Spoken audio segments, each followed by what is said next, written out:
Exciting news！ 我们的 EP Insights 订阅制 Podcast 方案就要跟大家见面了。5月3号相继会在 Spotify 还有 Apple 平台上。那这个方案呢，我们每一个周三会推出一集全新独享的单元，深度讨论当周跟当月的主题，提供系统式的教学以及句型，还有丰富的职场沟通资源。I hope you guys like it and we'll see you there. 想知道老板跟国外的主管爱用的单字吗？今天这个单元就要来让你知道有很多你可能知道但还是不会熟用的单字哦。So let's talk about pro words.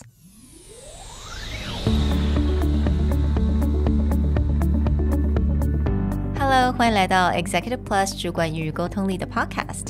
I'm Sherry, an educator, certified coach, and style enthusiast.我相信专业有效的沟通是语言跟逻辑的完美结合。And I'm Nick, a startup consultant, corporate trainer, and late-night gaming junkie. I believe great communication requires the right mindset and solid frameworks. 我们希望带给大家职场英语的技能、跨文化沟通技巧与其他能帮助您成为出色领导者的工具。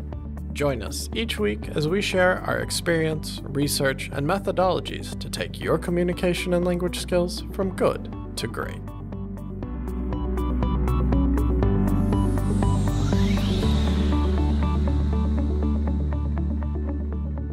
Hey everybody, welcome back to the Executive Plus podcast. In today's episode, we're going to unpack some pro words for you. This will feel like a throwback to our English cappuccino days, or some of these may be familiar if you follow our Instagram. But we wanted to get into these words because they're words that are on the surface quite common, or something that you would think, oh yeah, I know that word. But the way that they get used in the real world and the frequency of their use has actually changed very recently. And so we wanted to deep dive into these a little bit more to talk about how to use pro words. And I have to say, one special thing about these pro words is that they're very easy to remember. They're all the words that you think you know, and you probably use them in another situations, in another context. 而且这一些单字呢，它们很好念，所以就是让你在 conversation 当中，我觉得让你可以很自然的把它讲出来。So we're going to talk about these pro words.And actually, I don't know if you guys catch what Nick said earlier. He used one pro word, unpack. Let's start with that one. Unpack should sound very familiar. You pack a suitcase, you need to unpack your suitcase. But if anyone has been listening closely to business podcasts, reading a lot of business news, whether it's Wall Street Journal, New York Times, or any other place, you'll notice this word gets used a lot as a way to explain or get into the details of something. One of my favorite podcasts, the All In podcast, which is essentially a bunch of billionaires talking about billionaire ideas, very often they get deep into conversations about financial markets, or they get into terms that are mostly related to venture capital, and the moderator realized that a lot of their audience may not get into these particular topics as often as they do. So he'll often stop someone and be like, okay, that was a really interesting statement about VC capital allocation and cap tables. Could you unpack it for the audience? Which basically means stop and actually look at the details piece by piece and explain it to others so they can understand. 那我觉得它中文的部分呢就非常贴切了，拆解分析，因为 unpack 这个字呢，它蛮着重是在拆解的部分。So you take something very complicated, take something very heavy, and you break them up into small pieces, and then you analyze them. So in the past, we've done series like Explain Like I'm 5, or we've talked about, okay, what are the different levels of explanation? When you ask someone to unpack, it's basically that idea is assume that the other side doesn't have as comprehensive or a deep understanding as you do, and you're pulling apart the different pieces, the different components, and explaining them so someone can get a whole picture. Now, interestingly, when I started looking up the usage of this word, you will find that over the last 20 years, the frequency that this word has been used, according to like Oxford Dictionary usage or a few other studies, has drastically increased. So starting in the 1990s into the early 2000s, now you see a pretty strong ramp up into now. People use this all the time, as we just said, as a way to, okay, we're going to break apart an idea. It's no longer just like literally a box. I have a box. I need to unpack my new computer. Actually, unpacking gets used so much in business terms to pull apart complicated ideas. And in fact, not just for business terms, unpacked is often used in a lot of situations in life as well. 那我觉得最近它常用在的一个 situation 就是，比如说一个人在讲他不是很开心 you know, there's something heavy going on there. 那另外一个人可能就问 Let's unpack that, right? 也意思就是说你是哪边不开心 you know, talk about it in details and break it down into what happened in that situation. 所以它其实可以用在一个平常我们在 conversation 上面的情境。Right. So that idea you're like carrying some heavy burden on your shoulders or in your heart and be like, let's unpack it. Let's take it apart and talk about so you can feel better.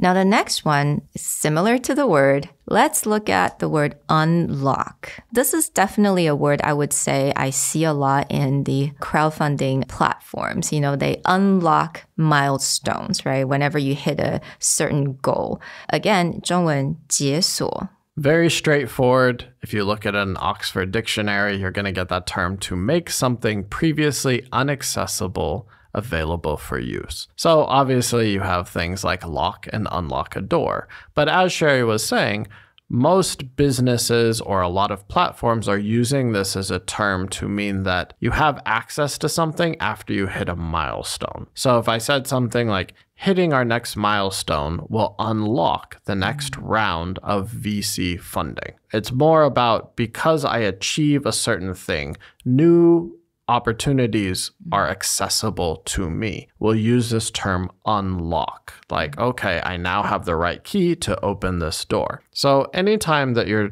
wanting to sound, say, professional in a business presentation, rather than just saying, it's like, okay, if we can hit our milestones, the next steps we need to take is this. You can just simply switch out that word to unlock. Once we hit our milestones, it unlocks the next stages of our growth. Now, the next one, you will know this word for sure. It's the word intersection. The intersection, 当然大家都知道，它就是一个交叉点、交接点的部分。We often use this word in like, you know, talking about roads and giving direction. But we actually see a lot of this word when we are talking about business and also like self-introduction even. Intersection at its base meaning, just the point at which two or more things intersect or converge. The most common thing that people think about is a road, which is actually just a great way to think about how different ideas may come across each other. So when you're using this term intersection, you can use it as a way to say, okay, one or more ideas or one or more actions are about to come together. So I could say something like, our goal is to find a market at the intersection of Gen Z and sustainability, right? These are two big markets that a lot of people are aiming at. Okay, what does Gen Z want? What is hot in ESG and sustainability? And so what I want to do is find an idea that overlaps these two things. So I would just say, I'm looking for an idea at the intersection of marketing to Gen Z and sustainability. Speaking of sustainability, 我们在上一集就讲到了 sustainability. So again, using the context of that episode, you can say that a lot of brands are trying to find an intersection of sustainability and sales. Let's jump into our next pro word, cadence. Now, cadence is a word that is less likely for you to hear on a daily basis, but it is one that is really wonderful for just putting out another term instead of rhythm or flow. So cadence actually means a rhythmical effect, and it's something that has increased usage a lot in the last 10 years. You have seen a large jump in the way that people start using this almost as a buzzword or a trendy word. Cadence initially is used in, say, music or music theory, talking about the rhythm or pace of something, or tone or inflection. So one example that you will see is people will talk about someone's cadence is very similar to another person. That usually meant their tone of voice, the way that they speak, from the way they sound, the speed, and the inflection sounds very similar. But we can also extend that over to mean like the pace that we're doing work. So for example, last month we found a really smooth cadence in customer acquisition. I'd love to see that continue through the quarter. 那刚刚有讲到 cadence 它这个字蛮有趣的，那同时它也讲的它是在形容节奏嘛 the rhythm， 那我们也可以把它讲成是一个韵律，或者呢我们刚刚讲到这个 inflection like tone of voice， 那我们中文也可以讲阴阳顿挫， so you can use this to describe the way someone talk. I think everyone has a different cadence of speech, right? Everyone has a slightly different inflection, tone of voice, the rhythm. Someone talks really fast, someone likes to go a bit slow. So not only for business, but also to describe someone as well. The last pro word for the episode is differentiated. Differentiated simply means to recognize or understand what makes someone or something different.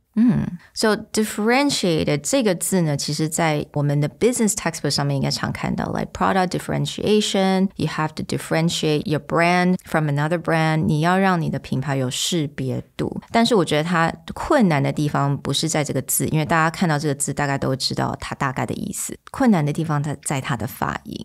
通常我们都知道 different， 但是这个字呢 differentiated 我们的那个重音稍微有一点不一样。So as Sherry said, differentiated stands out because it sounds a little bit more sophisticated, actually. To be very honest, if you wanted to be straightforward, different is fine. Yeah. Right? We have a very different product from our competitors rather than we have strong product differentiation. But differentiation just gets used so often as a way to show that we're talking on a professional level. And so it is a word that we like to pull out, especially when people will talk about product differentiation, market differentiation. One great example that I like to use of this is talking about online e-commerce sales.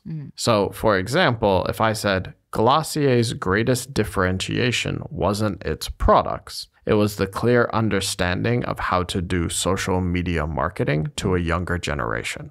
So when we talk about differentiation, most people will try and use it as a way to highlight something unique or highlight something you wouldn't expect, right? If a brand new makeup, skincare brand comes out, most people will think, oh, what makes this brand good is probably, oh, it has a better quality product or it works better for a certain generation. But then you have a lot of these businesses where it's like, it's not product differentiation, it's just marketing approach. Right? So they'll use differentiation as a way to kind of like perk people up and then give you something unique insight, something different than you would expect. It's to highlight what they're doing well. Right? 所以我觉得这个部分呢，当你要 highlight 一个公司跟品牌他们做的跟别人不太一样，或者是让它成功的原因， then we can use this word differentiation. We hope you enjoyed our look back at the pro words that you can find on Instagram. If you haven't checked out Communication R&D's page yet, where we actually have quite a few other pro words that you can dive into. Be sure to join us in the future for more deep dives on heavier business topics within EP Insights, which launches next week. We can't wait to see you guys in there. We'll talk to you next time. Bye. Bye. The Executive Plus podcast is a Presentality Group production, produced and hosted by Sherry Fang and Nick Howard. You can search us on Facebook, 主管英文 Executive Plus.